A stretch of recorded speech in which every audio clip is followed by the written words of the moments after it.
Girl, you're not ugly, you're just lazy. Now, hear me out. Hi, elegant ladies. Welcome to another episode where I speak about elegance, sophistication, and all things feminine. And if this looks like a show for you, please stick around because there is so much more. First of all, beauty is in the eye of the beholder. So that means you are as beautiful as you see yourself.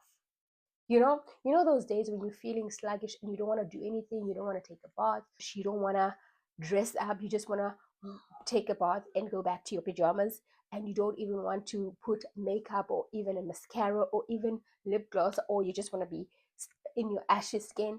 Those days, how do you feel? Do you feel beautiful? I doubt you feel beautiful, because you don't feel beautiful. Because why? You haven't made an effort in your look. So that is why I say you're not ugly, you're just lazy. So I am here and I want to help you not to be ugly, because nobody is ugly in this day and age. Nobody is ugly. How do we become pretty? How do we become pretty? Because everybody is pretty. Nobody is ugly. Everybody is pretty. But it depends on how much work do you want to put into your look. So we're gonna work, girls. We're not gonna be ugly. It's 2025.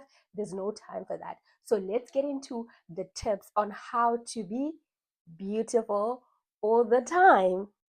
Tip number one, make sure you groom. Grooming is of the utmost important, because when you are not groomed, you don't feel pretty. That's where we're going. From the brows. The brows, you don't need to do a lot with brows. For instance, I have a bit of a brow situation. It's not that dark, but I do have brows. And I know when I didn't shape my brows, I don't look the prettiest. And I have a unibrow. I make sure that I always shape that part, whether I don't trim or shape the other areas, but I always make sure that this is gone, because I cannot have a unibrow in this day and age. I am sorry. Yes, it's beautiful, it's natural, but I don't like it.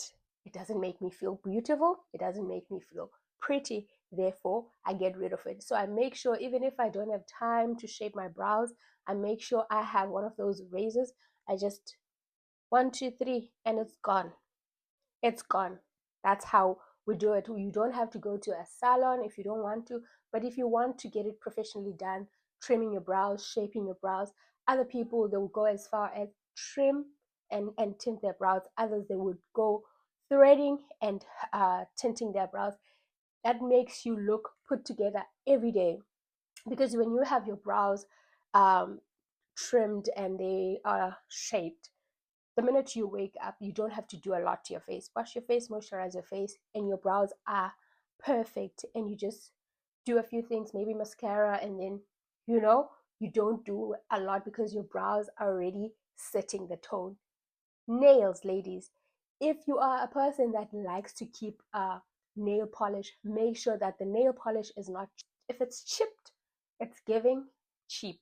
It's giving I don't like to take care of myself. It's giving I don't feel pretty. It's giving I don't care if I feel pretty or not. I now have my nails. They're old, forgive me. I've done these nails because I was going for my niece's graduation and I wanted to look prim and proper, you know. And I thought I didn't want to go with my normal, like, gel short nails, because I can't deal with long nails. Do something that works for you. You see, after this set, I'm going to take it off and then I'm going to go back to my short nails. Sometimes, if I feel like I don't have time to paint my nails, I take it off. I take off the gel or the polish completely off, because I know how my week is going to be. So I don't need something that's going to require a lot from me.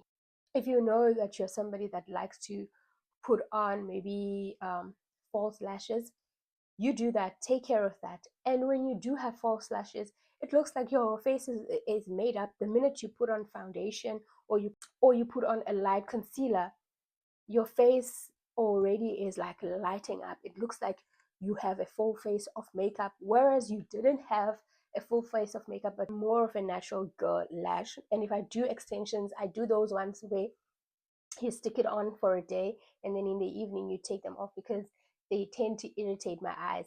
But if you're somebody that likes to do that, and you can even learn to do your own lashes, there's like plaster lashes now, there's like lashes which are simpler for people to do. If you're a girly that does stock up and then research, watch YouTube channels and see how they do it, just make sure that you are careful because it's something that has to do with your eyes. Be extra careful when doing that because you never know, you might just miss and something goes into your eye, and that could be very dangerous. Just be extra careful when it comes to that. Double cleansing, it is a big thing for me that has changed my entire life. I have stretch marks on my sides and my front tummy because of pregnancy and the overstretching of the skin in that area. Back in the day, my stretch marks were very dark. You could see them because you could see that i'm I'm not that dark and I'm not light as well. I'm in between, so you can actually see if I have some discoloration. I had those, and I had mentioned it in a video before that I had dark spots on my body. I don't know. I used to have like, I don't know, is London is closer. I don't know what you call it. Maybe blisters. I used to have blisters on my legs, like mostly on my legs. It's funny that I don't have in my arms or my stomach, but mostly on my legs. That was my issue growing up.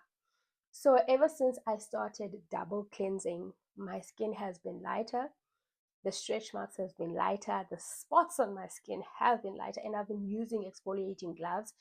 And I would double cleanse, go in with the soap, go in with the shower gel. I find that my skin is softer. I think double cleansing gets rid of the dead cells, and you get to experience softer skin when you double cleanse.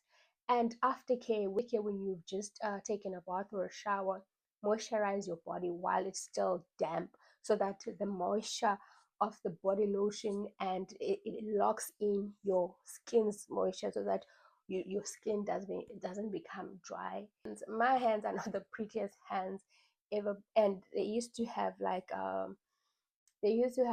veins, and they used to be like I work hard labor when you see them. But ever since I started using the creams, like your hand cream, and your moisturizer, my hands are far better. So take care of that. And the parts where us as black people normally have as actually like your knuckles here, in between your knuckles and your and your elbows and your heels. Take care of those parts. When you've done like moisturizing your body, go back to those parts and see if you actually need to go deeper in those parts, because I know I have to go deeper in those parts. I have 4C hair and it's not always easy to manage. I am in a journey of learning how to manage my hair, like my 4C hair. But something that is very helpful in grooming myself is having wigs that are nearby. Clean wigs, if my wig is washed, moisturized, and ironed, that is really helpful because I can just grab it and go should I need to go anywhere. I stay ready. My nails are done, my eyebrows are trimmed, so I'm ready to go. If should I need to run an errand quick, I would just get something to wear which is proper to wear outside, and I would go. And also something like those wigs with hairbands, they are really helpful. Instead of having a frontal wig where you have to take time to install and whatnot. And also the glueless wigs, I find they're very helpful because you don't have to install, you just excuse me, you just wear it and you are out the door.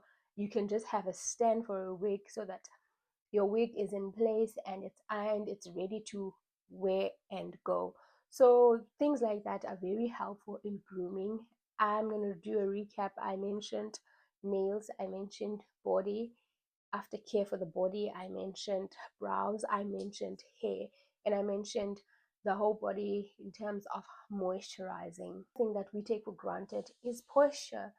The way you carry yourself, the way you sit when you are around people, it's very telling of maybe the type of person you are, the type of person, or what you think of yourself. Like, imagine if you see someone slouching, and when they speaking to you, they are slouching. What is your idea of that person? So someone could be annoyed and look at you very in a negative light because you are slouching when you're speaking to them. It's giving away a negative feeling that you don't really care what they are saying. So looking at your posture and seeing that you are this beautiful woman and you are confident of yourself, you need to adapt to a more poised posture, not a carefree, slouching posture that's giving a wrong message to someone who is watching. Well, there's this misconception that when you like to take care of yourself, that you are vain, or if you care too much about what you wear, about how you look, the outer look of yourself, people like to associate that with vanity. It's not vain. That is not being vain. When you take care of yourself, it doesn't mean that you are vain. It means that you acknowledge the body that God gave you, acknowledge the you acknowledge the vessel that God has given you. You are being a good stewardship over what He gave you. Because if you don't take care of you, who's going to take care of you? We need to dismantle this notion that when you like to look good, you are vain. Because yes, we know life is not all about looks, it's about much more. As I've explained, you need to love yourself so much more. It needs to go deeper beyond the outer look of yourself. So don't ever think that when you're taking care of yourself, when you start on loving on yourself, that it is part of vanity. No, it is not vanity, because that is not the only thing that you care about as a person. Let me conclude this here. You're not ugly, you're just lazy. So go out there and show the world how pretty you can be, or how pretty you are. Let me know in the comment section down below what you think of the episode. Tell me how you really feel in the comment section down below. And I will see you on the next one.